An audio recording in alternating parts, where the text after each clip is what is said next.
In this video, we are going to solve this exercise. Create a function named sensor which accepts two parameters, from word to word, and returns a function when called. So we have a function called sensor. It needs to return another function. So we'll say return function. We don't have to give it a name. The returned function accepts a sentence. So it will accept sentence. If the sentence contains the from word, it should be replaced with two words. Finally, when return function is called, it should return the new sentence. So we are going to accept from and to word, and from here what we need to return is the sentence, and here we will have to use replace. So we will have to replace the word that is coming from sentence from to. So we'll just put from to word. And I think we are done. Let's go ahead and test this. So I'll copy this, paste it here, press enter, and here we can see we have to censor the word world to Sam. So when we pass the sentence hello world, it became hello Sam. Similarly, we want to try it again. Here the code, we have to change die to live. All man must die will change to all man must live. So it is working properly. Let's move on to the next example. The next one says create a function called multiple sensor which does not accept any parameter and returns a function. So let's go ahead and return a function from here. The returned function either accepts two parameter or one parameter. So you can understand that we have to condition either accepting two parameter or one parameter, because based on that we have to do two different things. So when you have two parameters, we need to add those words into an array. But when you have one parameter, it should return a string. Obviously, so we have to condition it based on how many number of parameter we are getting. So for that, let's just try to understand how we are going to do that. So we'll go ahead and create a function just to test called add. And here we will be using rest parameter. The three dots, do you remember that last time we tried it? So here we'll say params, and we are just going to say console.log params. Press enter. Now let's call this function add with one parameter. Press enter. You can see that rest operator converts whatever number of parameter you pass in an array using this rest parameter operator. Similarly, let's go ahead and pass more than 2 or 3 or 4, something like that. And here we can see it has more parameters. So we can condition it, right? Like, so what we can do is like we can say if. So here we'll use the rest operator and we'll say if params dot length is equal to 1. If that is the case, you have to do this thing. Else, we can also put another condition like if the length of params is equal to 2, then you have to do something like this. And then you can use the next else or not, it's totally your choice. But here you can also say else, and you can alert a message saying you can't pass. You can alert a message saying the number of parameters are invalid. So done. Let us move to the first part. So when you pass two parameters, so this is the condition, it will be true. It adds the words in an array, something like this. So it will add in an array. So let us create an array. So we'll call words will be an array. And here params will also be an array. So I'm just going to push it. So we'll say words dot push params. So it will be pushed. So at this point of time, let's see how it works. Refresh this, paste it here. We are going to create an instance here by calling sensor code, and we have multiple sensor. So let's look at sensor code. Sensor quote is a function that does this. So we can pass two parameters and those will be added in an array. So what we will do is call sensor quote and we'll pass two parameters, hello and world. It will not return anything because we are not returning anything. Let's just look at dir sensor quotes. Sorry. This is an anonymous function and what we can see here is it has scope. And inside scope, we have closure. And you remember that we created a variable called words and that is visible here. So inside that, we can see whatever we are passing, it is going to that. So as we have seen, the second part is working for us. We just have to make the first part work. What is the first part? Whenever the length of params is 1. What it means is like when you're passing only one parameter, not two parameters. So params or length is 1. What we have to do is to take this sentence and loop through all these and keep replacing one word to another multiple times. So here we have an array of words where we are replacing forget with remember, never with always, hurt you with love you. And we have to keep doing that multiple times here for this one parameter. So I'll just take the sentence. I'll say sentence. So I'll just accept. So I'll accept this quote. So we'll say quote that is equal to params of 0 because I know there is only one parameter because this condition is true. Now, we have access to quote. What we need to do is to loop over the words array. So here we are storing multiple words in an array. So we will loop over, we'll say words dot for each, and words is a collection of different pairs like forget, remember, never, always. So what we'll do, we'll get access to pair. And here what I need to do is replace the word, one word to another. So for that we will have to say quote dot replace. What we have to replace? We have to replace pair is going to be two string array. So first string, take the first string and replace it with the second one. So we'll say pair of 1. After replacing, it will return a new string. So what we need to do, we need to update our quote. So we'll say quote is equal to quote.replace. So we are done doing multiple times. So what will happen is we will loop over all three of it. So first time in an array, I'll get forget and remember. So using this line, what I'm going to do is I'm going to get access to this quote and replace the forget word to remember. Similarly, I'll do it for never and always, hurt you for love you. So 3 times it is done. We have updated our quote. What we need to do at last is to return quote.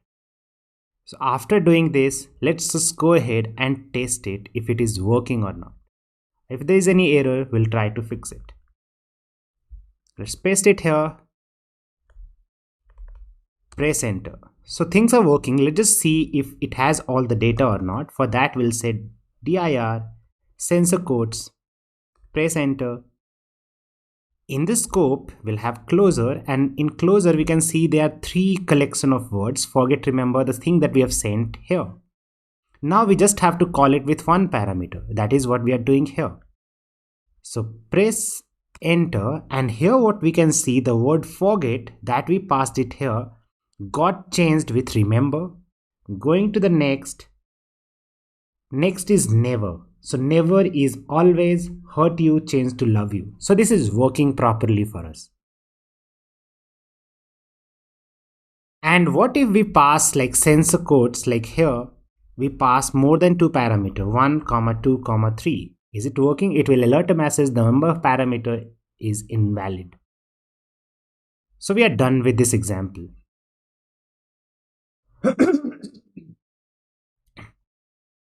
Moving on to next, here we can see create a function named createCash which accepts 2 parameters, a callback function and a string. So let's just accept callback function and string. The string act like a password. Okay. So when the function is called, it should return another function. So let's go ahead and return another function. Let's call this string PWT, means password, because that is what it is acting like. So we'll say return function.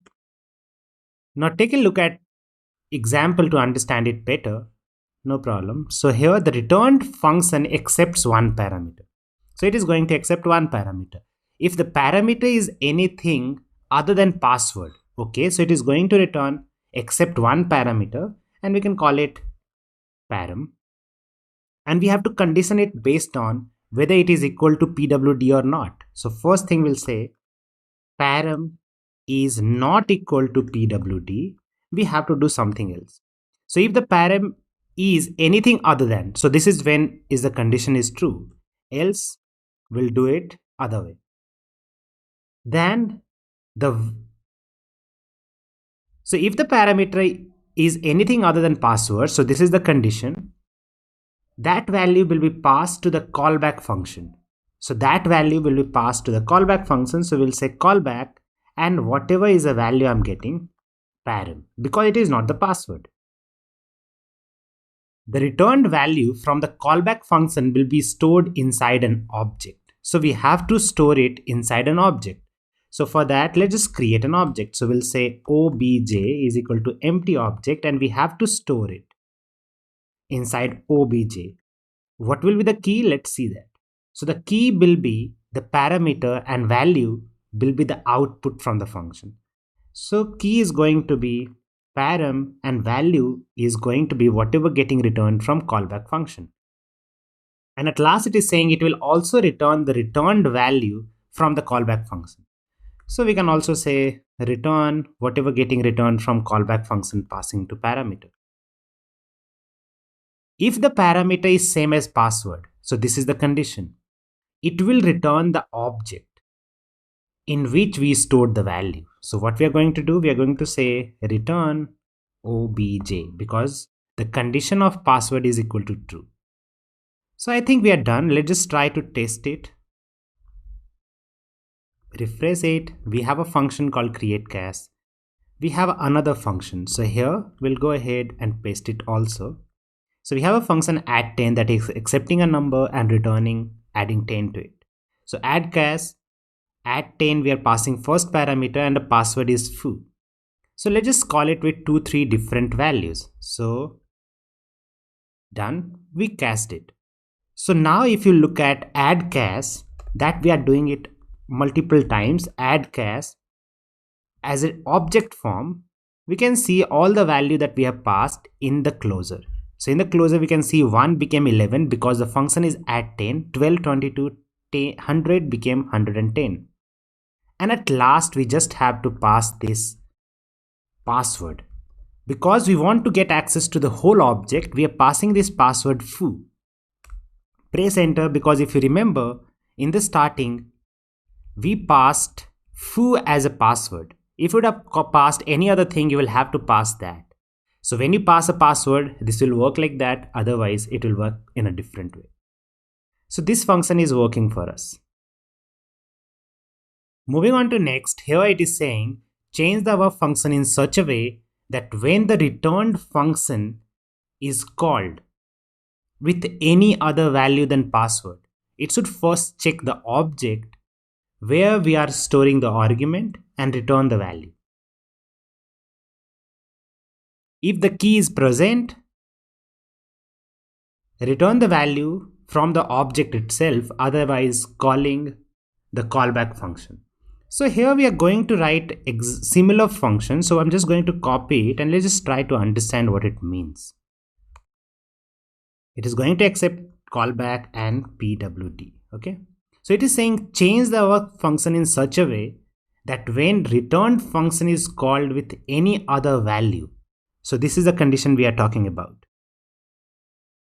So in this condition, what we are doing, whatever being called from here, we are returning that. Okay. So here, it should first check the object whether we are storing the argument and return value. Okay. So Here, instead of returning by calling the callback function, first we should be able to check if, so we'll write another condition here, and the condition is inside the object. So think about it visually. So first we are passing 12. So it will return 22 because it is called with callback function, and in the object we add 12 and 22. 100 is passed again and it will return 110. So we go ahead and add it in the object. 100 is passed again. We are not adding it. Why? Because it is already present there and it is called cache. If it already exists, we can just access it from there.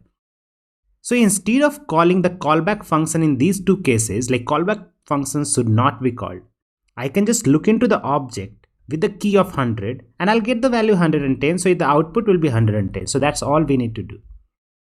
So if inside object, the param is present, the key param is present, then you just have to return what? Whatever is coming from here, that's all. If else, so if this is not the condition, then go ahead and do this because this is coming for the first time. And that is the real use case of cache. Because why we are caching? Because we can use it. We don't have to do the expensive call like calling a function. Here, the function is very simple, but in future it can be an expensive call where you're doing a lot of things from outside. So here, this is simple. So let's just try to test this and if it is working as we expected or not. Press enter. We have already created addCash and the password right now is also foo. Let's just call it with two different values, addCash with 12 and addCash with 100. We'll go ahead and look into our object by calling addCash. Press enter. It is an anonymous function. Inside scope, we see there are two values. 12 became 22, 100 became 110, and we have the password foo stored here. Okay. Now this is the time we are going to check if it is working or not. In our previous example, if we would have called this again, the same key would be added multiple times. So here we called it again. We got the value 110. Let's just do it again. And here, are we adding it to the object or not? So here we can see we are not adding it because there are only two values here.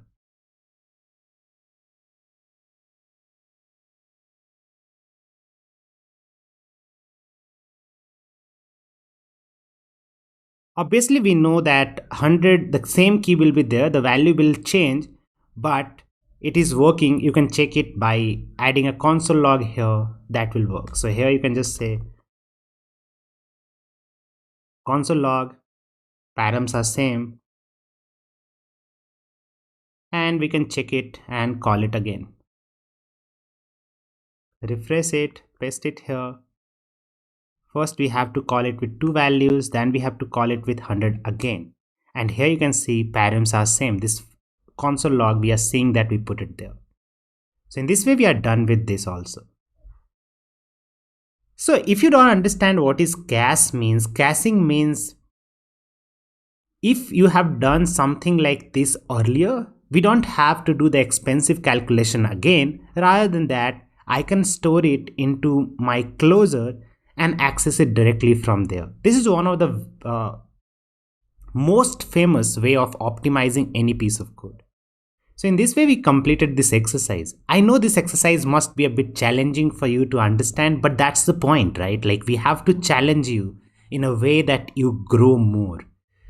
So this will clear out any kind of thinking that is not clear earlier, like in terms of like how you think about function, how you think about higher order function or a callback function. So I'm very glad that you're coming through all these course one after another.